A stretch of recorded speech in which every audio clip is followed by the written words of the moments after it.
Washington State grows some of the most amazing cherries. So amazing, in fact, that they're coveted all over the world. Today, I'm in Moses Lake at the Grant County International Airport to learn how they're taking Washington cherries all the way to China. You know, the Northwest has historically raised a great cherry. It's still a delicacy, in a lot of places around the world, and even in the United States, a good cherry. Brian Peebles is the export manager with Chelan Fresh. He's been working to export cherries out of Moses Lake rather than Seattle, which allows the cherries to stay cool and retain their freshness.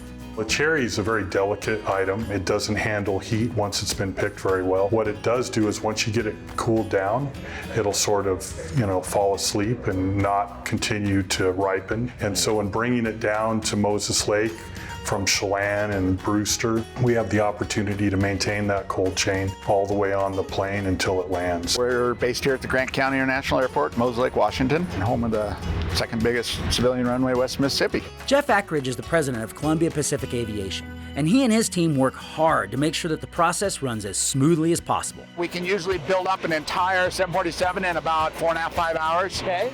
Another hour and a half to load it on the aircraft, and away it goes. So we're looking at less than a day. Oh yeah. If you think about picking, packing, and shipping to the East Coast, it's going to take a minimum of 5 to 7 days to do that.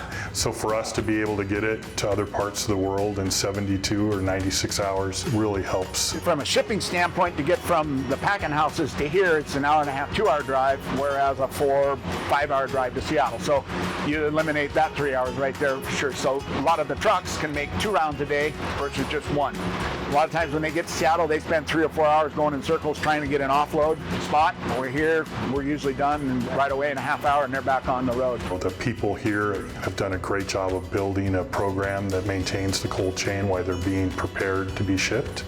And so we hope to continue to do that in years to come and maybe even expand the program into other countries.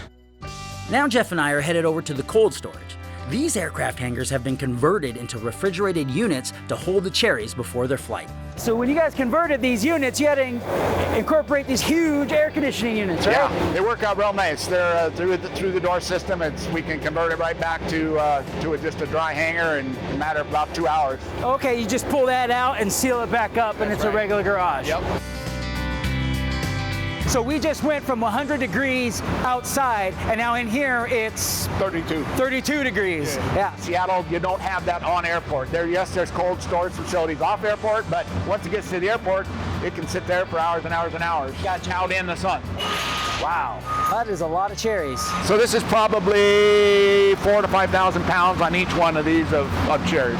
Export to the People's Republic of China. Look at that. So then when August hits, these refrigeration units turn off and you go back to business as usual. Yeah, roll up the curtains and roll in the airplanes again. That's right. I think that's great for the industry because it helps deliver a great cherry to the customer on the other end. And that's truly what this is about. If someone gets a great cherry, they're going to buy more. And so that's what we're trying to do.